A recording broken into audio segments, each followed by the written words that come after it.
재앙이 네게 있느냐, 근심이 네게 있느냐, 분쟁이 네게 있느냐, 원망이 네게 있느냐, 까닭없는 창상이 네게 있느냐, 붉은 눈이 네게 있느냐. 술에 잠긴 자에게 있고 혼합한 술을 구하러 다니는 자에게 있느니라. 포도주는 붉고 잔에서 번쩍이며 순하게 내려가나니 너는 그것을 보지도 말지어다. 이것이 마침내 뱀같이 물 것이요 독사같이 쏠 것이며 또 내 눈에는 귀한 것이 보일 것이요 내 마음은 망령된 것을 바랄 것이며 너는 바다 가운데 누운 자 같을 것이요 돛대 위에 누운 자 같을 것이며 내가 스스로 말하기를 사람이 나를 때려도 나는 아프지 아니하고 나를 상하게 하여도 내게 감각이 없도다. 내가 언제나 깰까 다시 술을 찾겠다 하리라. 여기 재앙이 네게 29절에 보면 또 근심이 네게 있느냐, 분쟁이 네게 있느냐, 또 원망, 또 까닭없는 창상, 또 붉은 눈. 그러니까 안 좋은 모든 것들을 여기 어떻게 보면 나열하고 있죠. 재앙이라는 것은 다른 말로 하면 어떤 비참한 어떤 고통을 당하는 거, 슬픔을 당하는 거. 여기 근심이라고도 돼 있는데 슬픔, 또 분쟁, 싸움, 또 원망, 불평, 또 까닭없는 창상, 상처를 입는 것을 얘기하죠. 또 붉은 눈, 이런 것들이 어디에 있는가? 이게 원인이 뭐냐 할 때 그 모든 원인을 술에 있다 이렇게 강조하고 있습니다. 그래서 이 30절에 보면 이런 것들이 누구에게 있느냐? 술에 잠긴 자에게 있고 혼합한 술을 구하러 다니는 자들에게 있느니라. 오늘날 술을 먹어도 혼합한 술을 먹는 게 오늘날 보면은 유행이죠. 이렇게 뭐죠? 요새 뭐라 그러죠? 소맥?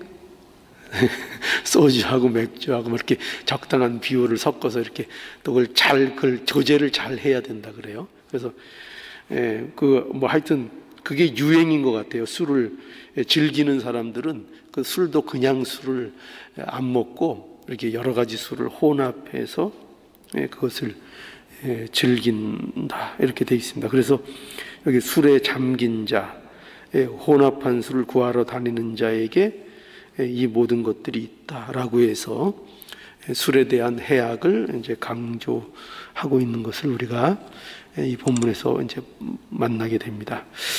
그런데 그 앞에를 보면은 그 27절과 28절에 보면은 여기에는 또 음녀의 위험성에 대해서 거기 말씀하고 있습니다. 27절에 대저 음녀는 깊은 구렁이요 이방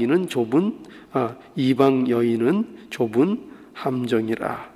그는 강도같이 매복하며 인간의 괴사한 자가 많아지게 하느니라 라고 해서 여기 음녀의 위험성을 또 말씀하고 있죠.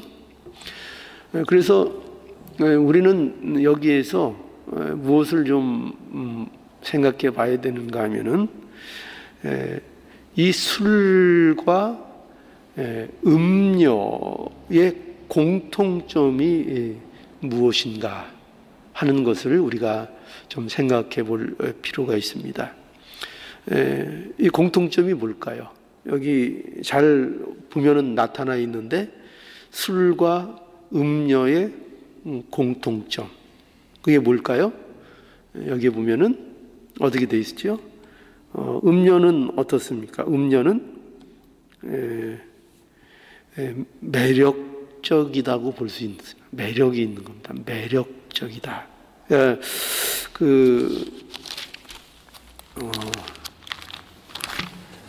잠언 5장에 가보면 우리 한번 볼까요? 음료가 가지는 그 특징. 잠언 5장 3절. 대저 음료의 입술은 꿀을 떨어뜨리며 그 입은 기름보다 미끄러우나, 이렇게 되어 있죠. 그러니까 음료의 입술은 꿀을 떨어뜨리며 그 입은 기름보다 미끄럽다. 그러니까 음료의 유혹은 어때요? 달콤하다는 거죠. 그러니까 음료의 유혹은 끌릴만하고 매력이 있어서 그것을 떨쳐버리기가 힘들 만큼 매력적이라는데, 그 음료의 어떤 그 모습이라고 볼 수 있습니다. 근데 그 술도 마찬가지죠. 그렇죠? 술도 보면은 거기 31절 볼까요? 오늘 본문 31절. 술은 어떤 특징이 있는가? 여기 이렇게 설명하고 있죠. 31절에 포도주는 붉고 잔에 번쩍이며 순하게 내려가나니 너는 그것을 보지도 말지니라.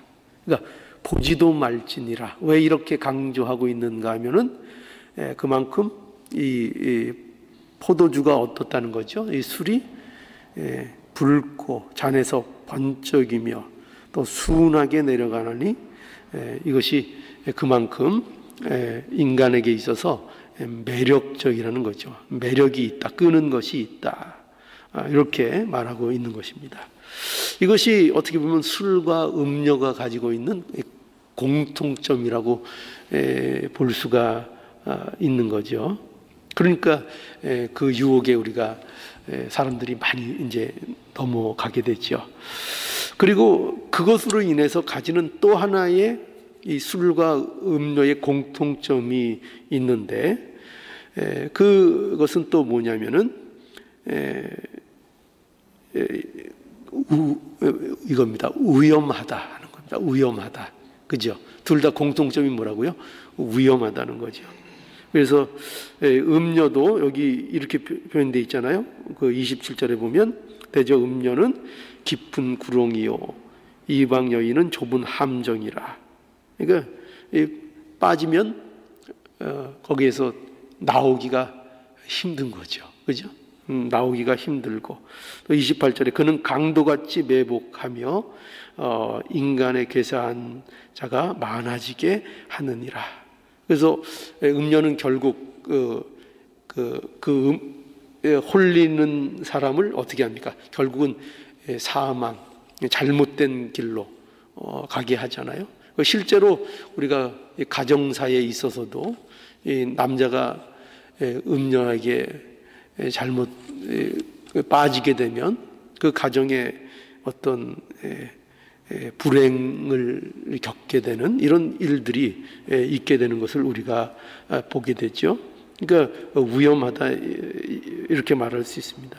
그것처럼 술도 어떤가? 술도 그렇다는 거죠. 32절에 보면 이것이 마침내 뱀같이 물 것이요 독사같이 쏠 것이며, 그 위험성을 강조하고 있죠. 그래서 이렇게 어떤 결과를 이제 맞게 되는가 하면은 정말 이런 것들의 그 위험성은 무엇인가 하면은 이렇게 얘기할 수 있습니다. 거기 술의 그 해약을 이제 기록하고 있는데 이런 겁니다. 33절 한번 보시면 또 내 눈에는 괴이한 것이 보일 것이요 내 마음은 망령된 것을 바랄 것이며 너는 바다 가운데 누운 자 같을 것이요 돛대 위에 누운 자 같을 것이며 내가 스스로 말하기를 사람이 나를 때려도 나는 아프지 아니하고 나를 상하게 하여도 내게 감각이 없도다. 내가 언제나 깰까 다시 술을 찾겠다 하리라 라고 해서 정말 이 위험한 건 뭐냐? 이 술의 위험성은 바로 정상적인 사고를 중지시킨다 하는데 여기에 가장 큰 해악이 있는 것입니다. 그러니까 이게 음료에게 빠져도 마찬가지죠. 그죠? 그 남자든지 여자든지 이렇게 어떤 잘못된 길로 가게 되면 또 술에 취하게 되고 술에 빠지게 되면 거기에서 나타나는 가장 해악이 되는 중심 내용이 뭐냐면 분별력을 잃게 된다는 거예요. 분별력. 그래서 정상적인 사고를 할 수 없게 되어서 자기가 가지고 있는 자리, 자기가 갖고 있는 역할 이런 것들에서 이탈하고 떠나고 정당한 생각들을 가지고 살 수 없게 되는 그 지경에 이르게 된다는 것입니다. 그러니까 그것이 이제 술에 대한 또 음료에 대한 해악이라고 볼 수가 있는 거죠. 그래서 왜 이렇게 술에 대한 해악을 이렇게 성경이 우리들에게 어떻게 보면은 좀 지나칠 정도로 강조하고 있는가 하면은 이것이 바로 우리가 성도로서 사는 일에 있어서 어떤 그 중요한 내용을 알려주기 때문입니다. 우리 에베소서에 한번 가볼까요? 에베소서 4장 17절부터 보죠. 에베소서 4장 17절입니다. 자, 그러므로 내가 이것을 말하며 주 안에서 증거하노니 이제부터는 이방인이 그 마음에 허망한 것으로 행함같이 너희는 행하지 말라. 저희 총명이 어두워지고 저희 가운데 있는 무지함과 저희 마음의 굳어짐으로 말미암아 하나님의 생명에서 떠나 있도다. 저희가 감각 없는 자 되어 자신을 방탕에 방임하여 모든 더러운 것을 욕심으로 행하되 오직 너희는 그리스도를 이같이 배우지 아니하였느니라. 이 바울이 그 에베소 교회에 여러 가지 성도로서의 교회로서의 그 어떤 자리를 이제 권면하고 있는 것을 우리가 에베소서에서 보게 되지요. 이제 그 중에 하나가 뭐냐면은 이 에베소 교회에 바울이 이것을 권합니다. 뭐냐면 너희가 하나 되게 하신 것을 힘써 지키라 하는 그 권면을 이제 바울이 합니다.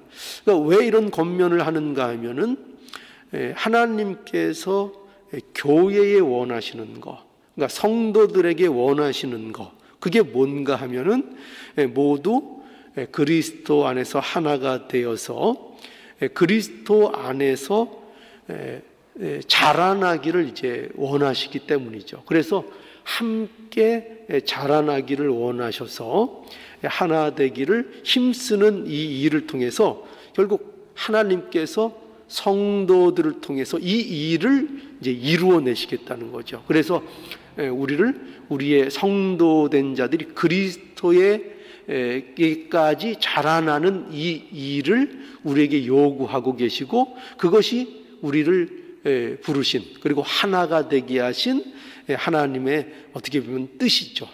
그걸 이루시겠다는 겁니다. 우리에게 그걸 이루어내시겠다는 것이 하나님의 그 뜻인데 그래서 우리에게 이제 원하시는 게 있는 거죠. 그게 뭐냐면은 여기 지금 읽은 바와 같이 너희는 어떻게 행하지 말라는 거죠. 이방인처럼 행하지 말라. 이렇게 이제 말씀하고 있는 거죠. 이방인처럼 행하는 게 뭡니까?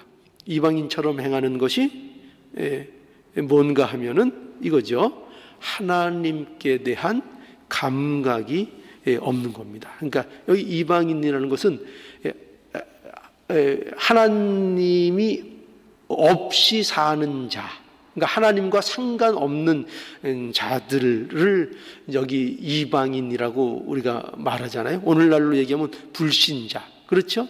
근데 그들이 행하는 건 뭐냐? 그들이 어떻게 행하는가 하면은 그들은 하나님에 대하여 감각이 없는 자로 행하는 겁니다. 그러니까 하나님을 모르는 거죠. 그러니까 다른 얘기로 얘기하면은 생명이 없다는 얘기죠. 생명. 그러니까 생명이 있다는 것에 가장 중요한 그 증거가 뭐예요? 그게 뭐죠? 감각이 있다는 거잖아요. 느낀다는 거죠. 뭘 느끼고 아는 거죠. 그게 생명이잖아요. 그런데 이런 이방인들은 그런 면에서 생명이 없다는 거예요. 생명이. 그 생명이 없다는 건 뭐냐면 영적으로 무지한 상태에 있고 그들의 마음이 굳어져 있고 하나님께 대하여 무감각한, 그러니까 진리에 대하여 감각이 없는 그러한 모습을 우리에게 보여주고 있는 겁니다. 그래서 이 감각 없음, 이게 이제 심각한 거라는 거예요. 그래서 성경에서 그 나오는 가장 무서운 그 질병 중에 하나가 뭐죠? 그것이 우리 구약에도 많이 등장하는 가장 무서운 병이 뭐냐 하면 그 문둥병을 성경이 많이 얘기합니다. 문둥병. 근데 이 문둥병이 왜 등장하는가 하면은 이 문둥병을 통해서 죄인된, 그러니까 이 병을 통해서 죄로 인한 인간의 상태, 그거를 우리가 이 문둥병을 통해서 보여주고 있잖아요. 그렇죠? 그런데 그 문둥병의 가장 큰 증상이 뭐냐? 그게 뭐냐면은 감각이 무뎌지고 감각이 없어지는 거죠. 그죠? 손발의 감각이 없어지고 그래서 그것들을 잃어버리는 이런 증상. 이것이 바로 그 병의 무서움 아닙니까? 이것처럼 그래서 하나님께 대하여 무감각한 자가 되는 것, 이거는 성도들에게 있어서 가장 일어나면 안 되는 일인 것이죠. 그래서 이렇게 무감각한 자, 이방인, 하나님을 모르는 자, 그들은 할 수 있는 거는 뭐밖에 없는 거죠? 여기 에베소서에도 지금 볼 수 있듯이 저희가 감각 없는 자 되어 19절에 저희가 감각 없는 자 되어 자신을 방탕에 방임하여 모든 더러운 것을 욕심으로 행하되, 그러니까 하나님을 모르는 자, 하나님께 대하여 살아있지 않은 자들이 할 수 있는 것은 뭐밖에 없다는 거죠? 자기 욕심을 따라 행하는 것밖에는 할 수 없는 상태. 그게 하나님께 대해서 무감각한 상태죠. 하나님을 모르는, 생명에 떠나 있는 상태. 그래서 여러분, 그리스도인이 어떤 사람들이냐, 저와 여러분들이 어떤 사람인가 하면은 바로 이 병에서 고침을 받은 거죠.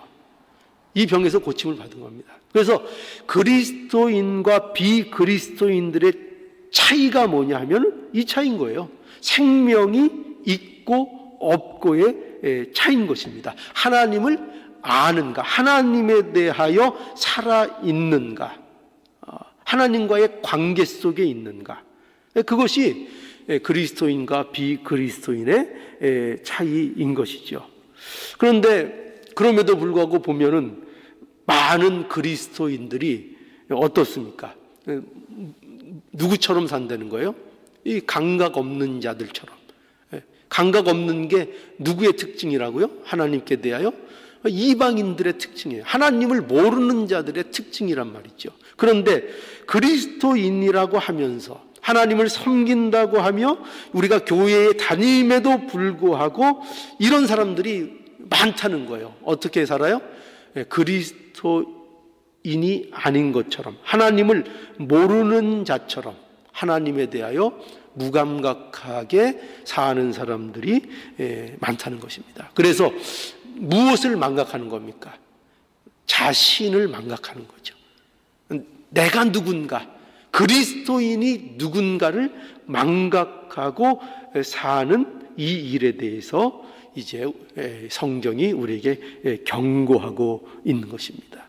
그러니까 여기 술에 대한 경고, 또 음료에 대한 경고, 이런 것들이 우리에게 다 무엇을 말씀하고 있는가 하면 단순히 술도 우리가 그 성경에서 금하는 줄 알고 우리가 술에 대해서 우리가 경계해야 되겠죠. 그러나 정작 이것이 우리에게 말씀하고 있는, 우리가 이것을 통해서 놓치지 말아야 될 것은 뭐냐면 우리가 누구인가에 대한 망각을 하지 말라는 거예요. 이것이 술 취하지 않는 겁니다. 이게 술을 멀리하는 거예요. 그러니까 내가 어떤 존재인가, 하나님께서 나를, 예수 그리스도 안에서 우리를 어떤 자리로 이끄셨고 어떤 자가 되게 하셨고, 그래서 내가 어떤 삶을 살아가야 되는 자인가를 언제나 잊지 말라. 언제나 그것을 기억하라. 그래서 우리를 이렇게 날마다 불러주시는 겁니다. 말씀 가운데로, 예배 가운데로 우리가 성도들이 하나가 돼서 함께하게 하고 말씀을 듣게 하고, 이런 일들을 통해서 계속 우리에게 하나님께서 뭐를 말씀하시는가 하면은, 우리는 그 말씀 속에서 뭘 해라 안 해라, 그런 말씀을 우리에게 주시죠. 그런데 그런 모든 것들을 우리에게 끊임없이 말씀해 주시는 것은 사실은 이 목적인 거예요. 뭐냐면 너희가 그리스도인 것을 제발 잊지 말라. 내가 누군가를 잊지, 항상 이것을 말씀하고 있는 거예요.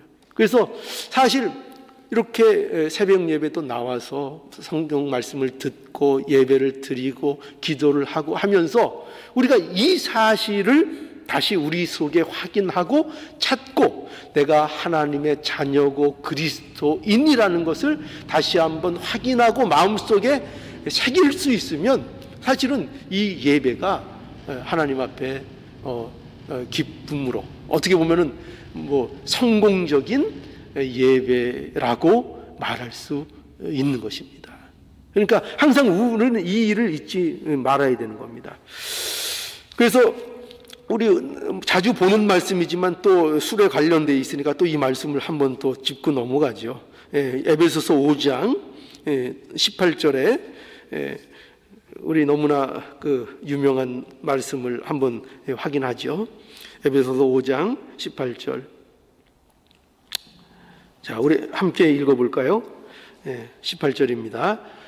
시작. 술 취하지 말라. 이는 방탕한 것이니 오직 성령의 충만을 받으라. 자, 뭐에 취하지 말라고 하고 계시죠? 술 취하지 말라. 왜요? 이유가 뭡니까? 이유는 그것은 방탕한 것이기 때문이다. 이렇게 말씀하고 있죠. 그럼 여러분, 방탕이 뭐죠? 방탕이 뭡니까? 여기서 말하는 방탕은 뭐냐면 이거예요. 자기 자리를 떠나는 겁니다. 자기 자리를 떠나지 말라는 거예요. 그러니까 성도에게는 성도의 자리가 있다는 거죠. 그리스도인들에게는 그리스도인의 자리가 있는 겁니다. 그 자신, 그리스도인이 되어서 가지는 역할과 책임과 어떤 의지가 있다는 거예요. 근데 그것을 망각하고 하나님을 모르는 자처럼 사는, 바로 그것이 뭐죠? 그것이 방탕인 거예요. 그것이 방탕인 겁니다. 그러니까 우리는 이게 무서운 거예요. 뭐냐면 우리는 세상적으로 얼마든지 도덕적이고 윤리적으로 그럴싸하게 살면서 방탕할 수 있다는 거예요. 그러니까 이거를 우리가 조심해야 돼요. 어떻게 하는데 방탕한다고요? 도덕적으로 잘 사는데, 착하게 사는데 방탕하다고요. 왜요?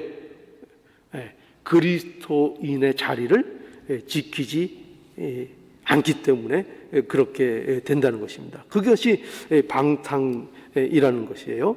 그래서 성도는 그러면 어떻게 살아야 되는가? 여기 있는 대로 어떻게 살아야 된다고요? 오직 성령의 충만을 받아야 한다, 이렇게 말씀하고 있죠.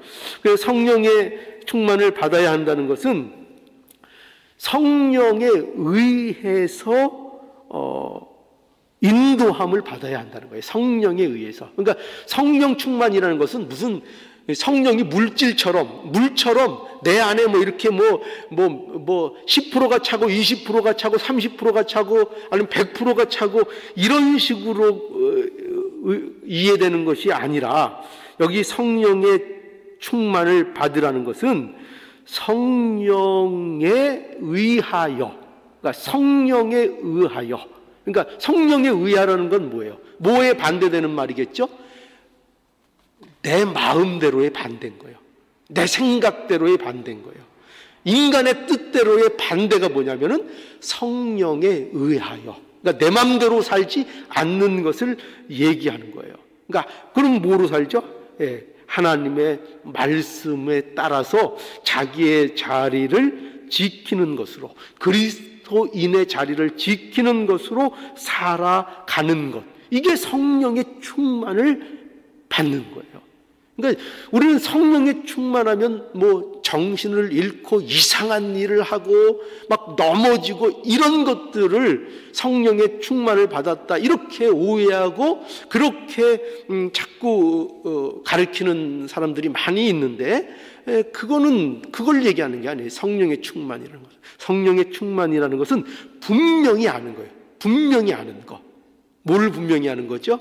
자기가 누구인지를 분명히 인식하고 정신이 흐릿해지는 게 아니에요. 내 정신을 빼놓는 게 아니에요. 그런 게 아니라 오히려 정신과 내가 분명해지는 거예요. 어떻게? 그리스도인이라는 것에 대하여 분명하게 인식하게 되고, 내가 서 있어야 될 자리, 내 위치, 내 역할, 이것이 무엇인지가 더욱더 분명해지고 뚜렷해져서 그 인도를 따라가는 것. 이게 뭐냐? 이게 성령 충만을 받고 나가는 거예요. 이게 성령 충만입니다. 그래서 보세요. 그래서 그 핵심이 뭐냐? 그리스도인들이 자리를 지키는 그 핵심이 뭐냐면은 그 뒤에 보면은 이렇게 돼 있죠. 21절에 그리스도를 경외함으로 피차에 복종하라. 복종. 이게 핵심이에요. 그러니까 그리스도를 경외함으로 서로 피차에 서로가 서로에게 복종하는 자리로 나아가는 것, 그 자리를 지키는 것, 이게 성령 충만의 삶을 사는 거예요. 그러니까 성령 충만해가지고 엉뚱한 거 하라는 게 아니라 그러니까 그리스도를 경외함으로 서로를, 그 서로라는 건 누구겠죠? 하나님께서 내게 허락하신 이웃과 상대들. 그러니까 그것이 구체적으로 뭐예요? 자기 자리에서의 역할을 담당하는 것인데, 아내는 남편에게 복종하고, 남편은 아내를 사랑하고, 자녀는 부모를 공경하고, 부모는 자녀를 양육하고, 종들은 상전에게 성실함으로 순종하고, 상전은 종들을 공정함으로, 자비함으로, 사랑으로 대해서 자기의 역할을 충실히 감당하는 것. 이게 성령 충만한 삶인 거예요. 이게 그리스도인으로서 지켜야 될 자리이고, 그 자리를 분명히 인식하고 사는 것, 이것을 우리에게 강조하고 있는 것입니다. 그러니까 바로 이거죠. 이 그리스도인으로서의 역할을 하지 못하고 하나님께서 내게 주신 그 영광스러운 자리를 살아내지 못하고 자기 자리를 떠나서 자기 마음대로 사는 것, 이게 방종. 이것이 뭐라고요? 이게 술 취하는 것입니다. 그러니 술 취하지 말라는 거예요. 그러니 술을 멀리하라는 거죠. 우리에게 이렇게 말씀하고 있는 겁니다. 그러니 여러분, 우리가 술 취하지 않기를 바랍니다. 그러니까 술 취하지 않는 것은 그저 단지 먹고 마시는 술만을 의미하는 게 아니라는 걸 아셔야 돼요. 술 취하지 않기를 바랍니다. 세상에 취하지 않기를 바랍니다. 그래서 뭐를 잊지 말라고요? 내가 누구인가? 내가 누구인가? 나를 어떤 자리로 불러주셨는가? 내가 누구인가? 언제나 이거를 잊지 말라고요. 내가 누구인가? 이게 핵심이에요. 언제나 이게 핵심입니다. 내가 누구인가? 내가 누구인가? 나는 어느 자리에 있는가? 나를 어떻게 부르셨는가? 나는 하나님의 자녀입니다. 하나님의 백성입니다. 나는 그리스도인입니다. 이거를 분명히 기억하시고 이거를 잊지 않고 사는 하루하루가 되기를 하나님께서 우리에게 원하고 계십니다. 이거 분명히 하시고, 이 사실 너무나도 어떻게 보면은 뻔하고 간단한 사실이지만 이것이 우리의 삶의 건강함과 그리스도인의 삶의 풍성함을 결정짓는 중요한 내용인 것을 분명히 하시고, 내가 누구인가 결코 망각하지 않는 저와 여러분들의 삶이 되기를 간절히 바랍니다.